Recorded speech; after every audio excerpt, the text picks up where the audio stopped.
When nature decides to unleash its full fury, entire nations hold their breath. And right now, the Philippines is facing exactly that terrifying reality. As we speak, Super Typhoon Ragasa is churning toward the Philippines with winds so powerful, they're redefining what catastrophic actually means. We're talking about sustained wind speeds reaching 230 kilometers per hour. That's 143 miles per hour for those keeping track. To put this in perspective, imagine the sound of a freight train combined with the force of a wrecking ball, except it's coming from the sky and it's heading straight for millions of people. But here's where it gets controversial. While thousands are frantically evacuating their homes, many are questioning whether the government's disaster preparedness measures are actually adequate for a storm of this magnitude. Regional meteorological experts aren't mincing words when they describe Ragasa's potential impact. The Philippine Weather Monitoring Agency has issued stark warnings about life-threatening storm surge conditions, with wave peaks anticipated to soar beyond 3 meters.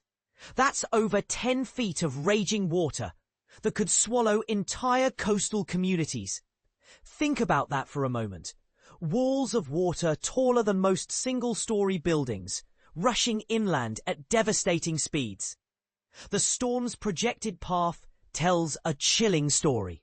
Ragasa is expected to make its initial landfall on Monday, targeting the sparsely inhabited northern island chains, before pivoting westward towards southern China's densely populated regions.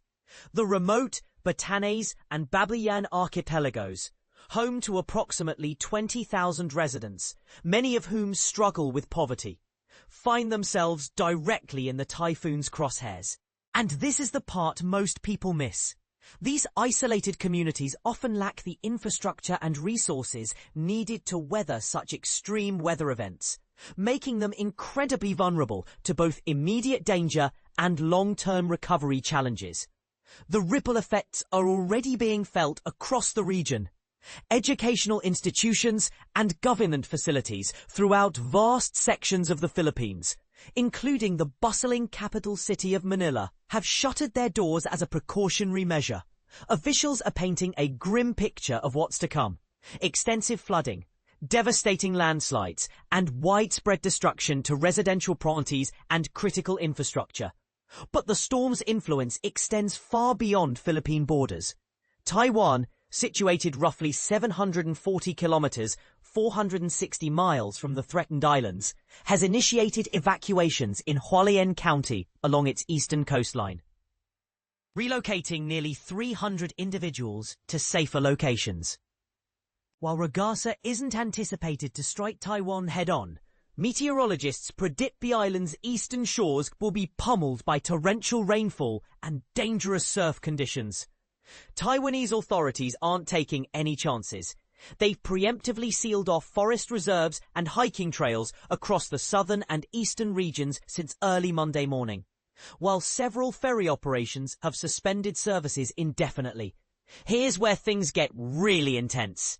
China's Guangdong province is bracing for what officials are calling a large-scale disaster with catastrophic implications.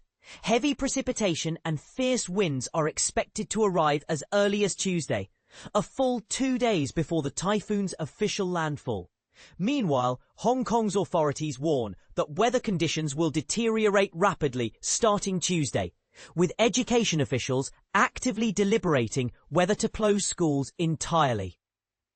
For classification purposes, Super Typhoon Ragasa ranks as the equivalent of a Category 5 hurricane, the most severe rating on the storm intensity scale.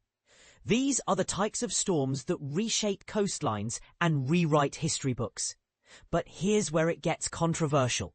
Ragasa's arrival couldn't come at a worse time for the Philippines. The nation is still reeling from weeks of persistent flooding, triggered by an unusually aggressive monsoon season. The timing raises uncomfortable questions about climate change patterns and whether current weather prediction models are adequately accounting for increasingly extreme weather events. Even more troubling is the backdrop of civil unrest.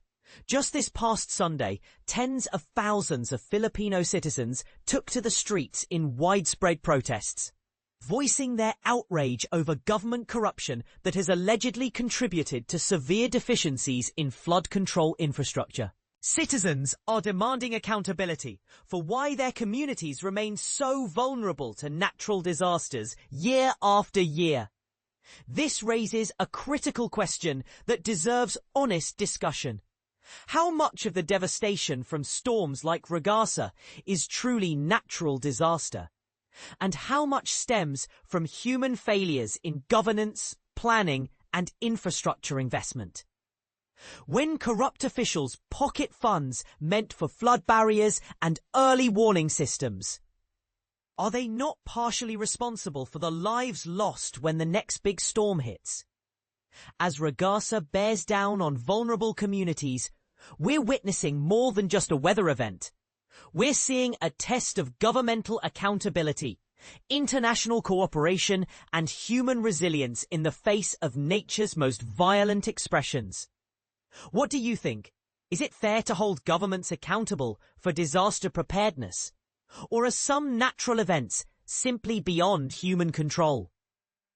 Should wealthier nations be doing more to help vulnerable island communities prepare for increasingly powerful storms? Share your thoughts, because this conversation about disaster responsibility and climate adaptation affects us all.